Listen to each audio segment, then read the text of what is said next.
Arturo N., alias El Vampiro, de 31 años de edad, y quien ha sido señalado como tercero al mando del grupo delictivo La Barredora, que opera en Tabasco, fue detenido por fuerzas federales y estatales. Todo ocurrió en un operativo realizado en el municipio de Centro, se informó en un comunicado del Gabinete de Seguridad. Según se detalló, gracias a investigación e inteligencia, los agentes de seguridad identificaron a El Vampiro, dedicado presuntamente a actividades de extorsión y cobro de piso, por lo que le dieron seguimiento y ubicaron el municipio de Centro como su zona de movilidad.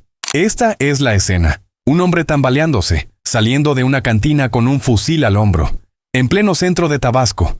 Minutos después, una bala, un grito, un operativo. Lo que parecía un borracho más, era en realidad el tercero al mando del grupo criminal que durante años impuso el terror con total impunidad. Y ese día, cayó. Pero la pregunta no es solo cómo cayó, sino por qué estaba ahí. ¿Quién lo dejó solo? ¿Y qué sabía que lo hacía tan peligroso como valioso? Martes, 3:42 de la tarde. Una patrulla avanza por la avenida principal de un barrio industrial en Villahermosa. El calor es insoportable, el tráfico lento y el ambiente raro.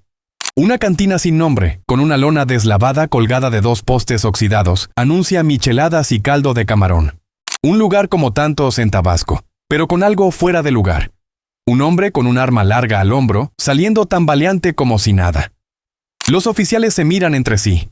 Uno toma el radio, otro gira el volante. No hay margen de duda, ese rostro coincide con una ficha de prioridad nacional. Arturo Gómez Marín, alias El Vampiro. Tercero al mando del grupo criminal La Barredora. Uno de los hombres más buscados de Tabasco. Lo que ocurrió en los siguientes 3 segundos cambió el rumbo de todo. Uno de los agentes gritó, ¡Alto, policía! El vampiro giró lentamente, y lo hizo. Apuntó su arma directo al rostro del agente. No hubo tiempo para palabras. Uno de los tiburones, el grupo táctico de élite, se lanzó sobre él. Otro disparó a la pierna. Arturo cayó gritando con el fusil todavía colgando de su pecho. Su sangre quedó marcada en el pavimento, a solo metros de la puerta de la cantina donde minutos antes había brindado por su propia intocabilidad. Pero esa no fue una detención fortuita. Era una trampa. Y el vampiro la pisó. Durante semanas, una operación silenciosa liderada por el Gabinete de Seguridad Nacional ya lo tenía en la mira. No fue suerte, fue cálculo. Y quien orquestó ese golpe no estaba en Villahermosa, estaba en la Ciudad de México. Omar García Harfuch. Ya lo esperaba. ¿Por qué un hombre como él, con contactos, armas, sicarios, rutas, se expondría de esa forma tan absurda? ¿Acaso ya sabía que lo iban a detener? ¿O alguien lo entregó? Esa pregunta fue la que más retumbó en la sala de crisis federal cuando Harfuch recibió las primeras imágenes. Un hombre tirado, esposado, herido y por primera vez, callado.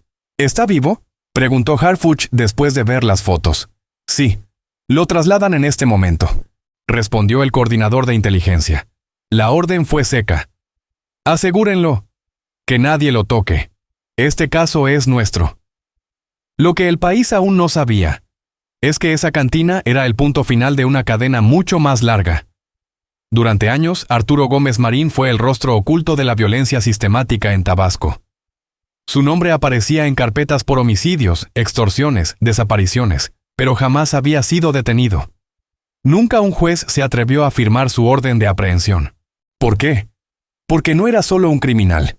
Era un operador protegido.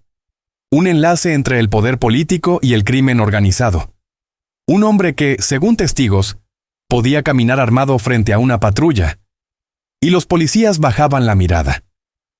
Ese martes, Arturo estuvo más de 5 horas dentro de la cantina. Pidió desayuno, luego cervezas. Después comenzó a invitar la cuenta a todo aquel que lo saludara. Reía, comía, brindaba. Parecía celebrar algo. ¿Una despedida? ¿Un desafío? ¿O simplemente un aviso? Porque lo más absurdo es que no se ocultaba. Portaba un arma como quien carga una mochila cualquiera. No usaba pasamontañas. No se cubría el rostro. Era como si supiera que todo estaba por terminar. La pregunta que Harfuch repitió esa noche fue clara. ¿Quién lo dejó caer? Porque en el mundo del narco nadie poderoso se expone así, a menos que esté solo, y Arturo ya lo estaba. En las 2 semanas anteriores, otros 2 líderes de la barredora habían caído. Los 3 operativos llevaban el mismo sello: silenciosos, quirúrgicos, certeros, y todos liderados desde una misma sala de control en la capital. El vampiro era la pieza más volátil, por eso lo dejaron para el final, y cayó, como estaba previsto. Pero lo que nadie esperaba era lo que vino después: un mensaje anónimo, una llamada interceptada, una frase: ya no es útil, y está hablando de más. ¿Arturo había comenzado a amenazar con revelar nombres? ¿Quería escalar y tomar más poder dentro del grupo? ¿O simplemente ya no confiaban en él? El crimen organizado no perdona la debilidad, ni la traición. Y el vampiro había mostrado ambas. Por eso lo dejaron solo. Por eso nadie fue a recoger su cuerpo. Y por eso, Harfuch supo que esta detención no era el final, era el principio. En la sala de interrogatorios, el hombre ya no sonreía. Tenía la pierna vendada, el rostro pálido, y los ojos clavados en el piso. Sabía que estaba atrapado. Pero también sabía otra cosa: que su silencio valía más que su vida. Los primeros minutos fueron tensos. Arturo Gómez Marín no pidió abogado, no preguntó por sus derechos, no pidió una llamada, solo hizo una pregunta. ¿Quién dio la orden? Los agentes no respondieron.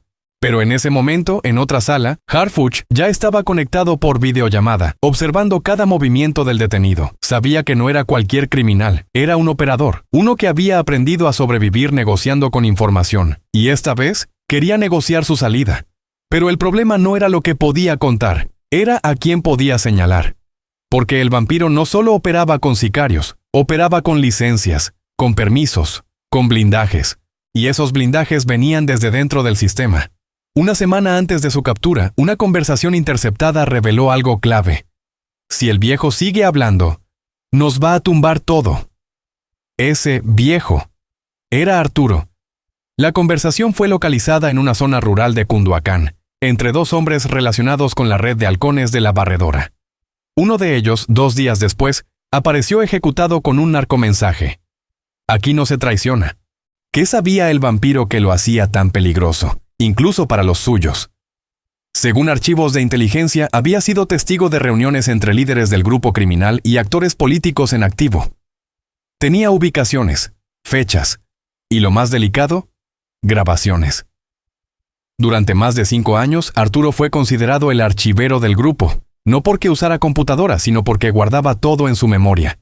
Nombres de quienes cobraban diezmo desde la fiscalía local, rutas protegidas, personas claves en aduanas, migración y hasta en el ayuntamiento. Por eso Harfuch no lo vio como un simple detenido, lo vio como un testigo, un detonador, un archivo vivo. Y eso también lo sabía Arturo. Por eso, cuando por fin habló, no lo hizo para confesar, lo hizo para negociar. Yo hablo, pero sáquenme de aquí. Los agentes lo miraron en silencio. Él agregó: si ustedes no me protegen, ellos sí me van a encontrar. Y tenía razón. Porque solo pasaron 48 horas desde su detención, para que se confirmara que su cabeza ya tenía precio. $1.000.000, pagadero al sicario que lograra silenciarlo. El aviso llegó en forma de mensaje a un custodio del penal, y fue entonces cuando Harfuch tomó una decisión que cambiaría el rumbo de la investigación: trasladarlo fuera del estado. La operación se hizo al amanecer, bajo un protocolo secreto. 5 camionetas sin logos, drones en el aire, rutas alternas, porque esa mañana no se trasladaba a un criminal. Se protegía a un testigo clave que podía tumbar toda una red de impunidad. ¿Pero era suficiente? ¿Podía alguien como el vampiro convertirse realmente en un testigo confiable? ¿O solo jugaba su última carta para salvar la vida? Lo cierto es que esa carta ya estaba en la mesa, y Harfuch, con todos los riesgos, decidió jugarla. Porque prefería enfrentar las consecuencias de protegerlo, que seguir ignorando los nombres que este hombre traía en la memoria. Pero lo que vendría en los siguientes días sería aún más oscuro. Un custodio desaparecido, un fiscal amenazado, y un audio que puso en jaque a todo un gobierno. 3 días después del traslado, llegó el primer aviso.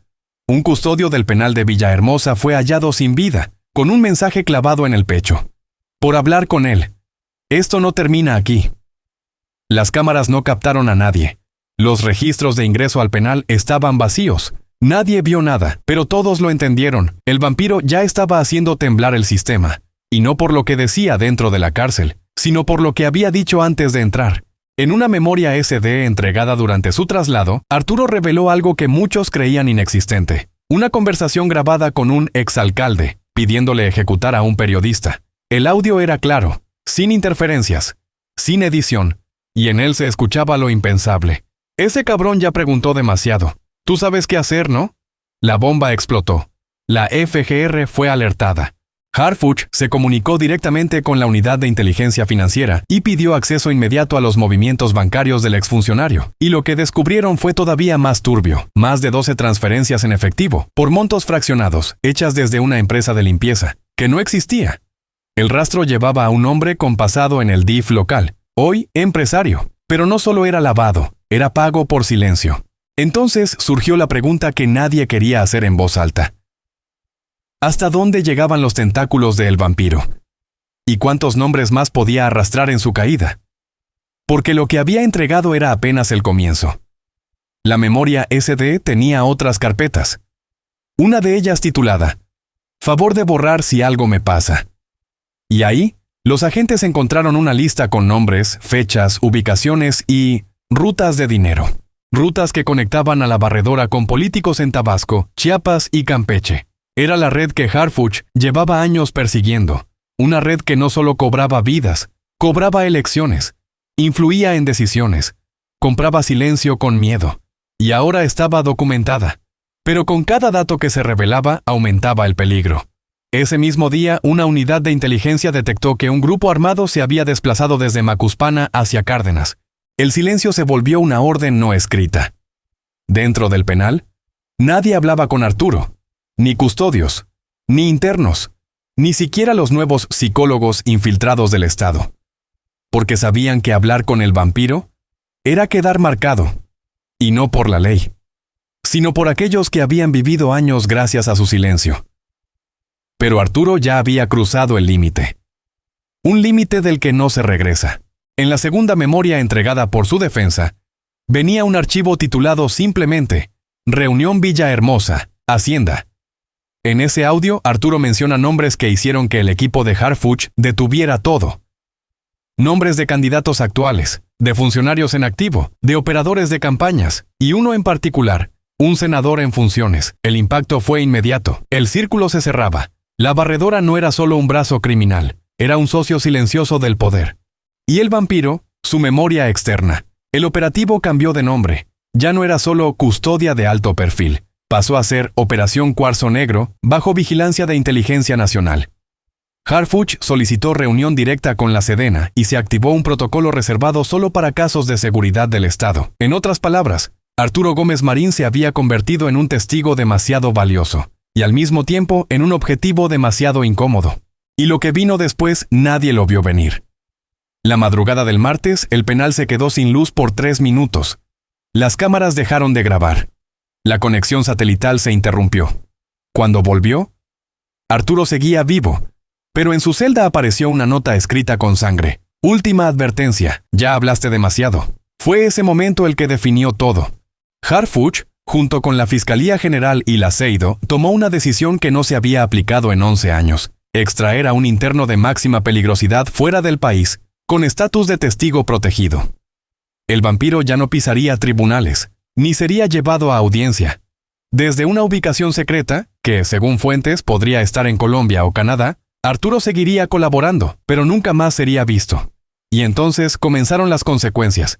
Uno a uno, los nombres que mencionó empezaron a salir en investigaciones internas. Algunos negaron todo, otros desaparecieron, y unos pocos aparecieron muertos, pero no todos los archivos de Arturo fueron entregados. Se sabe que dejó una última memoria oculta, una que solo se revelaría si algo le pasaba a su familia. Y en ella, se dice, están los últimos 3 nombres, los intocables. ¿Y quiénes son? Esa es la pregunta que sigue temblando en los pasillos del poder en el sureste del país. Porque mientras el vampiro esté vivo, hay miedo. Pero si muere, hay caos. Y esa es la paradoja que Harfuch tuvo que decidir enfrentar. Proteger a un asesino, para desmantelar a quienes lo convirtieron en un arma. En un país donde la justicia a veces tarda en llegar, y el silencio es comprado con sangre. A veces, los más temidos son los únicos que se atreven a hablar. Porque esto no se trata solo de el vampiro. Se trata de lo que puede pasar cuando alguien abre la boca, y lo que hacen los poderosos, para que vuelva a cerrarla.